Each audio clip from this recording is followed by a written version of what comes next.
through residential schools, we have been losing a lot of our culture and a lot of these kind of games.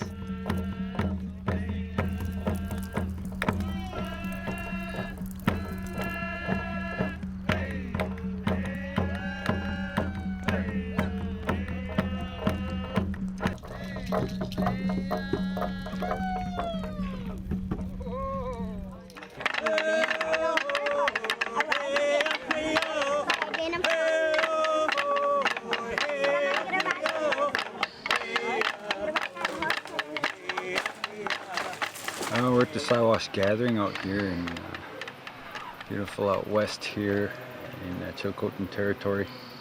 It's a Chilcotin Nation gathering for the weekend, and we're playing Lahal. For this year, it's a $4,000 added purse, and we got 18 teams so far, and the entry fees are $100 a team. So that's in the entry fee alone, it'd be $1,800 plus the $4,000. Lahal's a stick game. It was started probably over 2,000-3,000 years ago. Well, Lahal, we call it Natsa in our Chilcotin language. Lahal is a traditional game. It really started coming after many wars between First Nations along our boundary. But Lahal is a game that I would see it like an Olympics. Instead of going to war, they played different First Nations game, and Lahal was one of the First Nations game that they used. During funerals for the Shuswap people, when they have a funeral, they play Lahal. The family puts in the items, some of their most valuable items, in for them to play for. A lot of times they have horses, TVs, chainsaws, money, anything that they value, they put into the pot.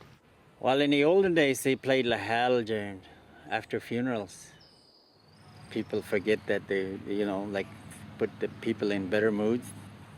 They lost their loved one.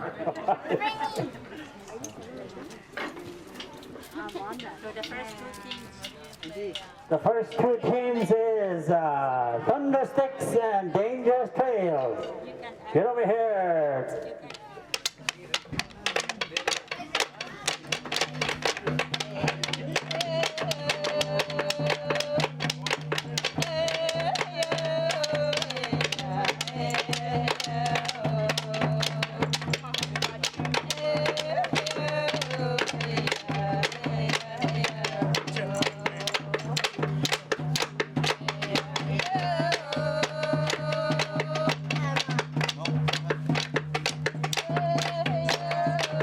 Well, Lahal is a bone game. There's two teams usually. You got to win the Lahal bone or both sets. Start the game, and then you chant. They have two sets of bones. Two sets meaning one set is two bones, and one bone is all white. The other bone's got a black mark in the middle. And what you're trying to do is hide these bones. The objective of the game is to shoot the bone without the mark. Because they're trying to find a white bone.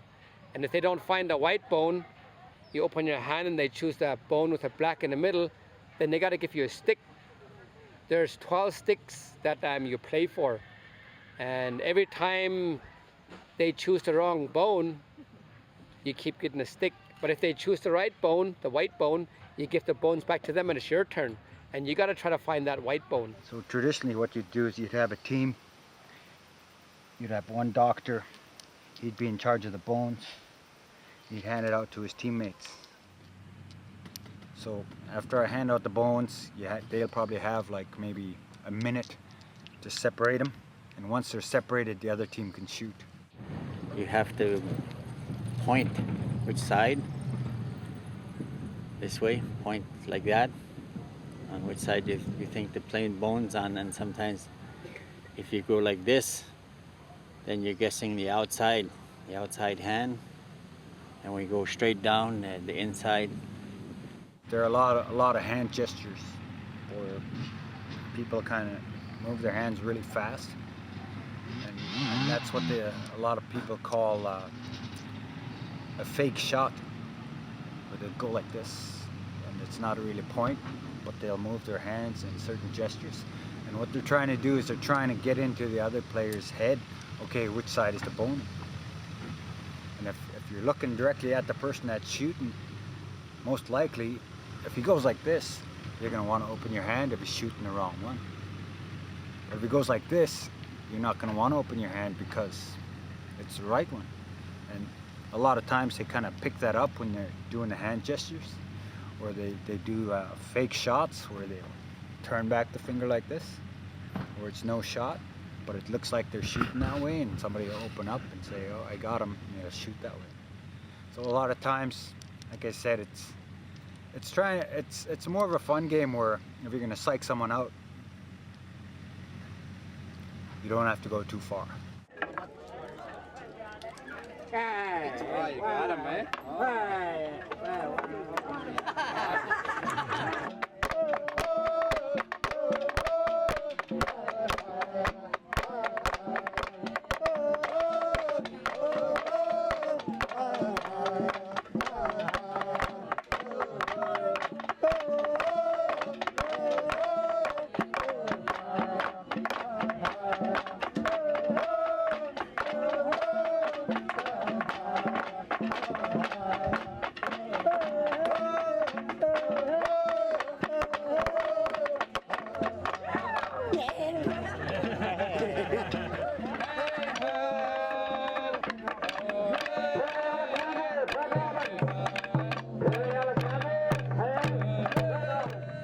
Chant, and you usually try to psych your opponents out by chanting and just really going.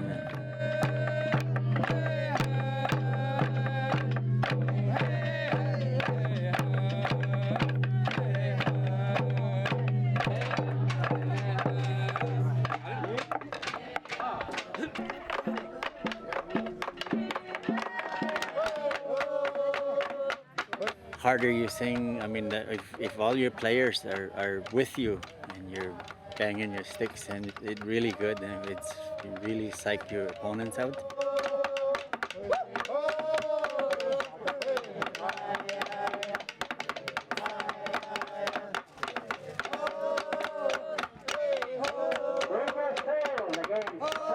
And a lot of the songs are starting to get lost because a lot of our youth don't play this as much as they should.